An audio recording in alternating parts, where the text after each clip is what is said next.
Have you ever felt the ground shift beneath you, as if destiny itself decided to yank open a hidden door? That's what happened in the Kane family mansion one stormy afternoon, when a clash between compassion and suspicion threatened to tear an entire legacy apart. The parlor, usually a sanctuary of antique calm, was suddenly ravaged by Dorian Kane's entrance. His voice, a weapon honed by boardroom wars, thundered through the stained glass and mahogany, freezing everyone in their tracks. "What the hell are you doing with my father? Have you no shame?" The force of those words was enough to shatter the delicate peace Maya William had been nurturing for months. Maya instinctively tightened her arms around Samuel Kane, the patriarch she cared for, whose life had slowed to the delicate rhythm of old age and illness. He was wearing nothing more than a thin nightshirt, drenched with sweat from the rare exercise Maya had coaxed him into. A few hopeful steps across the living room, a symbol of resilience more than recovery. When Samuel's knees buckled, Maya caught him, their bodies close out of necessity, not intention. But Dorian, arriving without warning, saw none of this context and was blinded instead by a storm of misunderstanding. "Filthy little snake," he spat, eyes ablaze. "Is this what you do now? Throw yourself at a helpless old man? Disgusting!" Maya tried to raise her voice, her defense thin in the face of such rage.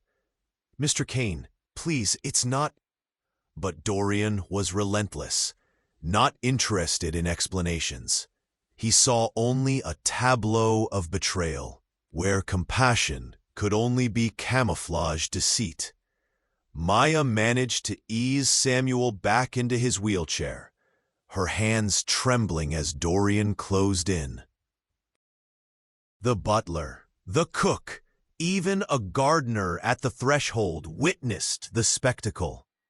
Judgment formed like storm clouds, and whispers began to swirl. Dorian's fury escalated, painting Maya as a gold digger and manipulator, a threat where there was only care. A shove sent Maya sprawling, pain and humiliation making her cheeks burn, not with shame, but with righteous anger. In a house as old and storied as the Kane estate, rumors had more legs than the vines climbing over its brick walls. Those who had witnessed Dorian's outburst retreated to corners where they could murmur and speculate. "She's always alone with Mr. Kane for hours. God knows what else she's done." The kitchen staff, maids, and even junior housekeepers shared glances, their eyes wide with alarm, their voices just loud enough to turn suspicion into supposed fact. Maya sat up slowly, her breath unsteady, blood trickling down her arm where she'd hit the table. Anger, not embarrassment, blazed in her chest. None of these onlookers knew what had really happened earlier that day. Samuel Kane, determined to reclaim some part of his independence, had asked Maya gently, "Let's try again today. Just a few steps if you're willing." She had helped him with patience, supporting his faltering body with care, wiping sweat from his brow, and catching him before he could fall. But compassion was twisted in the eyes of those who chose not to look deeper. Dorian grabbed Maya's hair, yanking her down, the physicality of the act punctuating the emotional violence. "You're finished here," he growled. "Get your things and go. If you come near my father again, I'll call the police." Maya sobbed in disbelief. "Please, I need this job. My mother is sick. I have nowhere else to go." Her desperation fell on deaf ears, but Samuel stirred, finding a voice that had been dormant for weeks. "Let her go, Dorian." That protest was stronger than anything he'd managed recently, the fight reigniting something within him.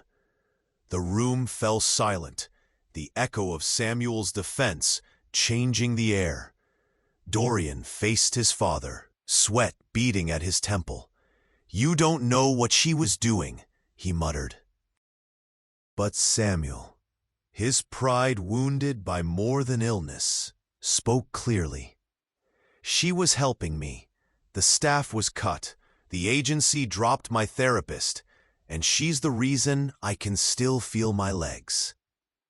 The truth hung heavy as Dorian momentarily faltered. The image of Maya's hands, steady, deliberate, casting doubt on his judgment. "And I apologize to the author for interrupting this story.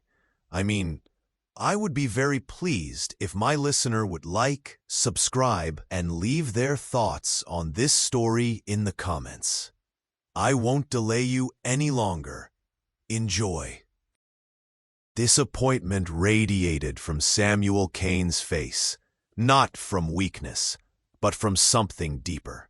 A betrayal not by Maya, but by his own son. "I didn't raise you to be this," Samuel declared. The meaning cut through the silence. Dorian, stunned by his father's rebuke, stood motionless as Maya scrambled up, her dignity bruised, her pride demolished. She fled the room, racing past the whispering staff, through the heavy silence that only guilt can create. Outside, rain had slowed to a mist, but inside the mansion, storms brewed stronger than ever. In his father's study, Dorian found himself at the window, arms crossed, jaw locked, watching the world grow smaller and more complex. Behind him, the room remained subdued, haunted by what had occurred. The house manager, Alan, lingered in the doorway, uncertain. "Should I escort Miss William out?" Dorian's answer was cold. "She'll leave when she's ready. I'm not running a prison." Alan's suggestion to contact the agency was brushed off. She broke more than her contract. "She broke trust," Dorian said, his words slicing the quiet like a razor. Turning to the family portrait above the fireplace, Dorian confronted images of simpler times. Samuel, decades younger, smiled alongside his late wife, and a much younger Dorian looked up with pride.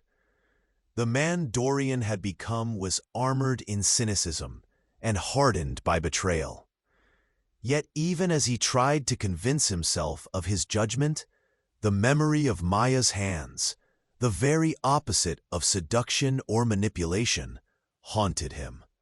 Downstairs, Maya moved slowly, her old suitcase sitting half-filled on the edge of her bed, resignation letter tucked in her tote. She lingered over a framed photo of her mother back in Georgia, the woman she'd sent money home to every month. Working for the Kanes represented survival, not privilege, and now even that lifeline was being severed. A gentle knock interrupted Maya's turmoil, not stern, but knowing. She opened the door to find Samuel Kane, more slumped than usual, wheeled in by Alan at his request. His voice was weak but unwavering. "Had to see you before you go." He glanced around her room, the scent of lavender and starch mingling with the soft light of a bedside lamp. Samuel handed Maya a folded paper, an updated rehab schedule from Dr. Clean. "You followed this better than the last 3 specialists," he admitted. Maya hesitated, not wanting to revisit wounds. Samuel sighed, reflecting on his failures. "He's afraid," Samuel said. Not of you, of himself, of what he saw and how it made him feel. He confessed that he thought parenting was about providing tools, money, and legacy, but neglected discernment, the ability to truly see character. Maya finally accepted the paper, folding it neatly. You shouldn't be here, Mr. Kane. You need rest. But Samuel, with eyes damp from emotion, replied, So do you. Upstairs, Dorian stood at the staircase's top, haunted by echoes below. Regret warred with conviction in his mind. Was he truly defending his father, or merely clinging to his own need for control? He descended the stairs, heart heavier for each step, drawn to the light beneath the guest room door, where voices, calm and honest, competed with his self-doubt. He listened silently as Maya asked, Why didn't you defend me? Samuel admitted he didn't have the words, that he had failed not just Maya, but his own son. Maya made her boundaries clear. She would not remain where respect was absent. Samuel, in a whisper, asked, Will you give him time? Maya's response was decisive. Time doesn't cure rot, Mr. Kane. It only hides the smell. The weight of her words followed Dorian into the night. In the days that followed, Maya retreated to her room, packing slowly, as if sorting not just belongings, but memories, ones that didn't truly belong to her, yet had shaped her profoundly. Lessons bloom. Avoiding the staff and their whispers, she moved through the corridors with her head high, choosing silence over pleading, choosing dignity instead of explanation. Late one evening, she discovered a white envelope on her dresser, a note penned in Samuel Kane's precise cursive. You changed my life more in 8 months than my son did in 40 years. If this house loses you, it loses its soul. She pressed the note to her chest, beyond tears, comforted by the truth it contained. When the next morning arrived, the Kane estate felt different. Not quieter, but charged with tension so dense that even the walls seemed to hold their breath. Maya dressed carefully, uniform pressed, hair tied back, and waited by the back door, suitcase ready, as if determination alone could grant her some grace in leaving. The only person who showed unswerving kindness was Rosalind, the head cook, who brought Maya a mug of chamomile tea. Chamomile for the nerves. Rosalind offered, her presence warm and unjudging. You don't have to be all right, she continued, seeing through Maya's armor. But you do have to walk out with your head up. They shared this quiet strength, a bond built of survival. As Maya prepared to leave, a familiar voice beckoned her. Dorian Kane, standing in the doorway not with arrogance, but discomfort and uncertainty. He entered, apology trembling in his posture. I owe you an apology, Dorian began. The air was thick with years of authority, but today, something softer threatened to break through. There are conversations that slip by like a breeze, and then there are those that thunder, changing everything they touch. This was one of the latter. Dorian stood before Maya, all bravado dissolved into hesitant humility. I owe you more than an apology, he said at last, voice hoarse. I let pride dictate what I saw. In this house, loyalty has always been currency, but I spent suspicion too freely. Maya gazed at him, Her own heart guarded. She wondered if forgiveness was possible in a place where a single rumor could upend a person's life. She saw the tension bunching in Dorian's broad shoulders, the toll of sleepless nights etched in his eyes.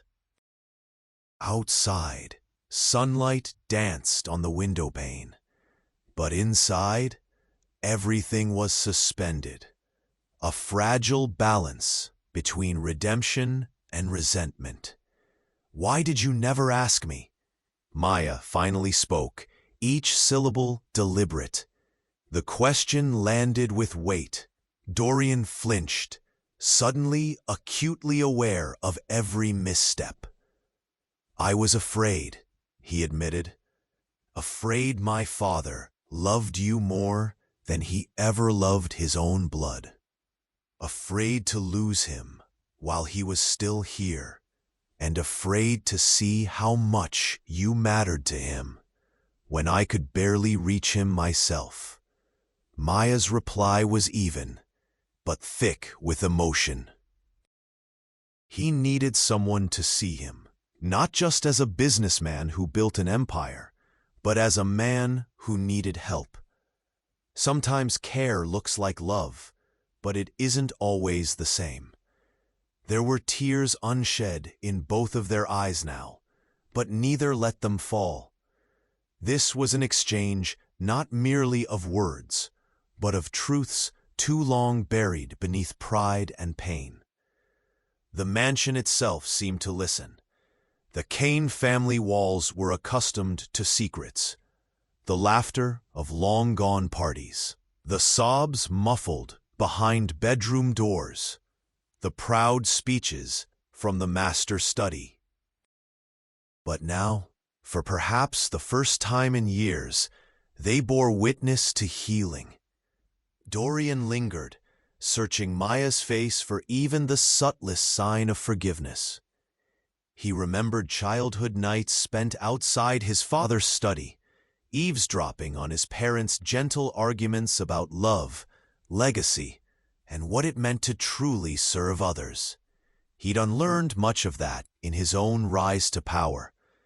Now, with Maya before him, he felt those forgotten lessons resurface. "My mother used to say that compassion is the foundation of any great house," Dorian shared reluctantly. "But somewhere along the line, I started believing that protecting the family meant keeping everyone out." Maya's gaze lingered on Dorian. She could sense the vulnerability behind his regret. "Your father lost a lot when she died, more than the world saw. He needs you, Dorian, but not the version of you that fights ghosts. He needs the son who remembers what kindness feels like." A distant bell chimed from the garden, as if signaling the end of something old and the beginning of something new. Dorian nodded slowly, a silent promise that he'd seek the presence, not just the power his family required.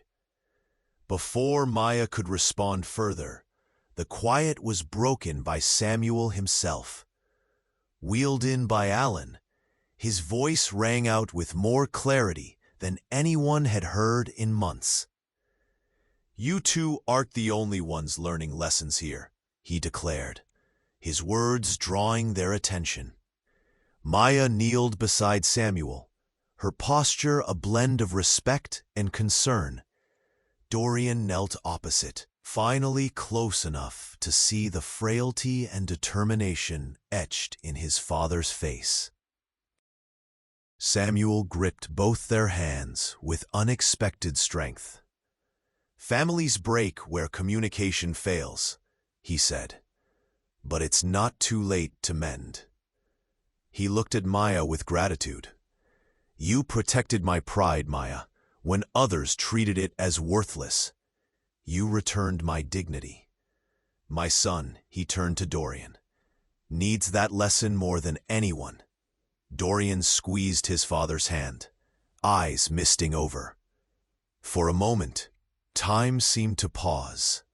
the generational wounds and misunderstandings, finding a rare opportunity for healing in the quiet of that sunlit room.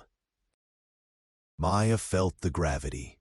The ties between the Kane men had begun to fray long before she arrived, and now her own pain echoed theirs. She realized that forgiveness, like dignity, was not given freely. It would have to be earned, step by trembling step. The mansion's halls stretched long and heavy as Maya made her way to the waiting car, suitcase in hand. Her conversation with Dorian and Samuel lingered, every word a pebble in the river of her thoughts. The house staff watched from the corners, some offering brief nods of respect, others too entangled in gossip to meet her gaze. Rosalind, steadfast as always, intercepted Maya at the doorway. "Don't let this place change you," she whispered, pressing a small cloth-wrapped bundle into Maya's palm. A lunch for the road, a gesture of continued care. Maya's heart warmed, yet the uncertainty of the future stung. Every step toward the exit felt less like escape and more like exile. But then Alan rushed out, waving his arms. "Wait, please!" Maya paused, fatigue weighing down her movements. Alan handed her 2 envelopes, one imprinted with the family crest, the other a simple note from Samuel. "Mr. Kane asked me to make sure you got these," Alan said softly. The crest letter was unexpectedly formal, a severance offer far more generous than any contract promised. The accompanying note, written in Samuel's unsteady hand, read, "Forgiveness is messy, but sometimes family is found in unexpected places. If you ever need refuge, this place is yours." Maya's chest tightened. She hadn't anticipated such kindness, and for a moment, the walls of resentment she had built began to crumble. As she stepped outside, rain drizzled lightly, not a downpour, but a gentle cleansing, a hint that new beginnings could follow stormy endings. Now standing at the front gate, Maya paused for one final look back. The estate loomed, familiar yet foreign, a kingdom of history and pain, memory and hope. She wondered what her absence would mean, whether Dorian might finally step into the role Samuel needed, whether the staff might remember her dignity and grace instead of rumor and scandal. A car arrived, its rumble a signal that the next chapter awaited. Maya hesitated, considering the crossroads before her. She possessed both invitation and closure, proof that the wounds of the past need not define the future. She felt the weight of Samuel's words, the echoes of Dorian's regret, and the warmth of Rosalind's care, all converging in her heart. The car door opened.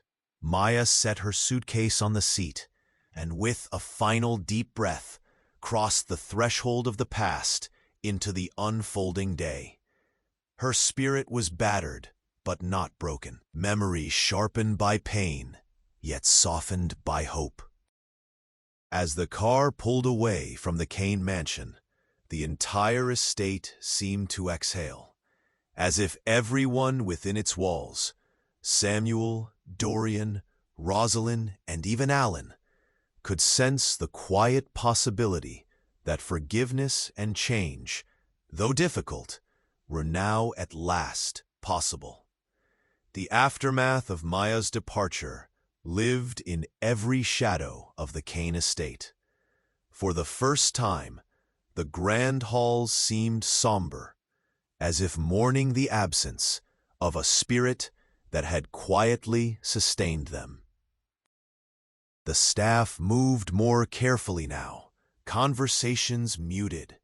There was an air of introspection, a rare vulnerability that had seldom visited the mansion. Dorian found himself wandering the corridors late at night, haunted by insomnia and regret. The echo of Maya's dignity clung to the walls, making him question not just the moment he had failed her, but every instance he had chosen suspicion over compassion. He thumbed through old family albums, searching for a picture of himself that matched the pride his father once had in him. What he saw instead was a boy marked by loneliness, grasping at inherited power but longing for approval. Samuel withdrew into himself for days, refusing even his favorite meals or books. He waited for news from Maya, a postcard, a call, anything that would assure him that she had landed somewhere safe. He missed the daily ritual of being helped out of bed, the patience that Maya had shown him when others hurried him along. To the world, Samuel Kane was still a titan of industry. To the people in his home, he was simply a man diminished by loss. Rosalind, too, felt the emptiness. Her kitchen quieted. Her jokes no longer echoed down the hallways. She began leaving fresh flowers in Maya's old room, so that whoever took her place might sense the warmth Maya left behind. Staff members debated what would happen next. Would the Kanes hire someone new, or would the silence stretch on until it became unbearable? But underneath it all, a subtle change began, like a seed just breaking the surface. Maya's refusal to be shamed had started a quiet revolution. People were talking, not about scandal or disgrace, but about the possibility that honesty, even in pain, could heal families. The estate had lost its anchor, but somewhere new roots were forming. It is in loss that true gifts reveal themselves. Dorian, grappling with a sense of emptiness he had never known, began to write unsent letters to Maya. Each evening, seated at his mother's old writing desk, he poured out the words he wished he'd spoken. Apologies layered with longing, gratitude mixed with shame. The act was private, a ritual for healing himself as much as seeking Maya's forgiveness. He called several agencies, looking for someone to fill Maya's role, but none matched her devotion. The first candidate lasted only 2 days. The second left in tears, unable to bear Samuel's irritable mood and the lingering tension in the house. The family's broken trust became its own barrier. Nobody wanted to stay where compassion had been misread as mischief. Samuel, meanwhile, struggled with the boundaries between pride and vulnerability. His health fluctuated, but what hurt most was knowing he'd lost not just a helper, but a confidant, a person who saw his weaknesses and responded with dignity rather than pity. He reminded the staff daily to treat whoever came next with respect, but his heart remained anchored to the memory of Maya's gentle hands and steady presence. Rosalind maintained her vigil, leaving a mug of chamomile by Samuel's bed each night, a silent promise that care had not abandoned him, even as its shape had changed. Alan the butler began gathering stories from staff about the small kindnesses Maya had shown, hoping to collect them as if these moments of grace could somehow restore balance to the house. Forgiveness, they all discovered, was a journey. Dorian's pride, Samuel's wounded heart, the staff's divided loyalties, they were all searching for a way to turn loss into reconciliation. But as weeks passed, the hope of Maya's return became quietly woven into every gesture. A flower on a windowsill, a kind word at dinner, a door left open to possibility. Late one night, as rain pattered softly against the windows, a letter finally arrived, addressed to Samuel Kane. Maya's handwriting was careful, each word chosen, not to reopen wounds, but to honor the courage it took to heal them. She wrote, "It's easy to say goodbye when pain pushes you out, but harder when kindness pulls you back. I keep wondering if dignity here was bought, or if it was earned, one difficult day at a time. I want you to know I forgive you because I understand how fear can cloud the judgment of good people. Please do not blame your son too harshly for his mistake." Loss teaches as much as love. Samuel read the letter again and again, tears blurring the words. He gathered his strength and dialed Dorian late that evening. "Maya forgave us," he whispered. "Do you hear that, son? She forgave us." Dorian listened, the words thawing something long frozen inside him. He realized that his own journey was far from over. Forgiveness was not an end, but a door opening to deeper self-awareness.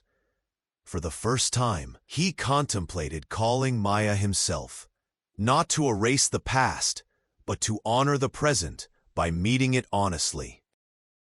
Alan, overhearing the exchange, quietly celebrated. "That's what a home should feel like," he murmured to Rosalind over morning tea. They both smiled, remembering a time when kindness needed no defense. Moved by Maya's grace, Samuel resolved to invite her back, not as staff, but as a friend. He instructed Alan to prepare her favorite room in the guest wing, filled with yellow roses and soft blankets. Dorian, still anxious, wrote a personal letter, promising that the judgment she had suffered would never return. Rosalind led the preparations, teaching the staff new rules about privacy and respect. "We are a family first," she insisted, "not just a business." When the staff hesitated, Alan backed her up, recalling Maya's courage and the way she had faced down adversity without bitterness. Samuel dictated his invitation with trembling hands. "Come home, Maya, not to work, but to rest, to heal, and if you are willing, to help us mend what was broken." Maya received the invitation with mixed emotions. The scars from her last day at the mansion were deep, but the hope for true reconciliation shone brighter. She called her mother in Georgia, sharing the news. "I think I'm ready," Maya said quietly. Her mother's pride was evident even across the miles. "Sometimes returning is the bravest thing you can do," she replied. With a suitcase in one hand and her mother's blessing in her heart, Maya boarded a train north, wondering if this time mercy and dignity could truly coexist in the Kane estate. Maya arrived at the Kane estate on a crisp, clear afternoon. The staff, less wary now, more introspective, greeted her with honest smiles. Samuel was waiting by the front door, his hand extended in welcome, no longer frail, but fortified by hope. Dorian, standing beside his father, met Maya's gaze with humility. "This house is yours as much as it is ours," he said, voice steady. An awkward silence shivered between them, then broke as Rosalind enveloped Maya in a warm embrace. Alan led Maya to her refreshed room, where yellow roses and chamomile tea awaited. The air was thick, not with old suspicions, but new intentions, Forgiveness was no longer a wish, but a practice, one chosen again and again. That evening, Maya, Samuel, and Dorian sat by the fireplace, speaking long into the night. They discussed every ugly truth and beautiful possibility. Samuel shared memories of love and regret. Dorian listened, learning to receive counsel, not just give it. Maya, honored and empowered, spoke of boundaries and healing. As midnight approached, the three finally understood. Dignity had returned to the Kane mansion, not just for its master, but for its caretakers and guests. Mercy would be the foundation, forgiveness the cornerstone. Together, they made a promise. Their future would be built from mistakes bravely faced and grace freely given. The days that followed Maya's return glowed with a gentle warmth, as if the Kane estate itself had decided to breathe easier. With Maya back in their midst, not as employee, but as an equal, the old patterns were gently broken. Morning tea in the garden replaced rushed, anxious breakfasts. Laughter began to stitch together conversations that once felt laced with fear. Samuel found his strength, returning not in the steady miracle of medicine, but in the renewing rhythm of real connection.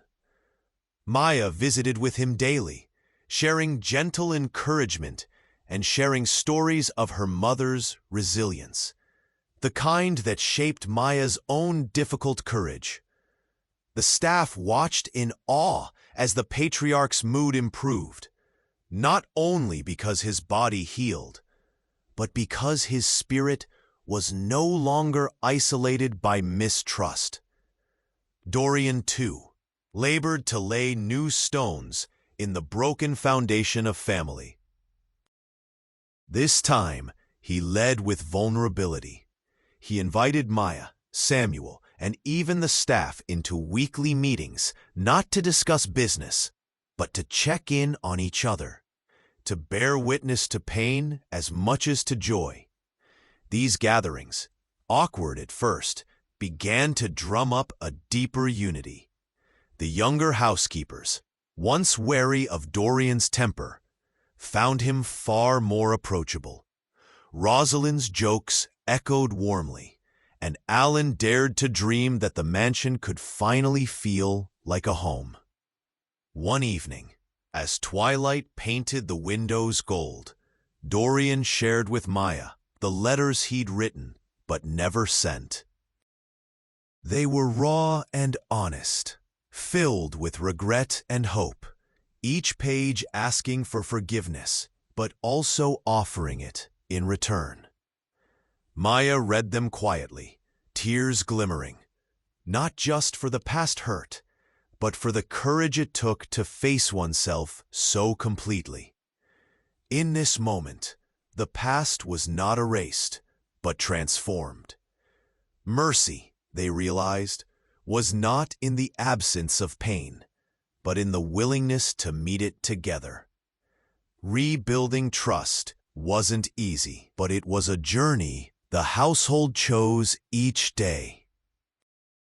Samuel began to ask his son and Maya for help, sometimes for assistance with daily tasks, sometimes for companionship. Dorian, not wanting to repeat old mistakes, asked for feedback, listening instead of assuming. Trust, once lost and feared irretrievable, began to root itself in shared stories, quiet honesty, and a new policy of transparency.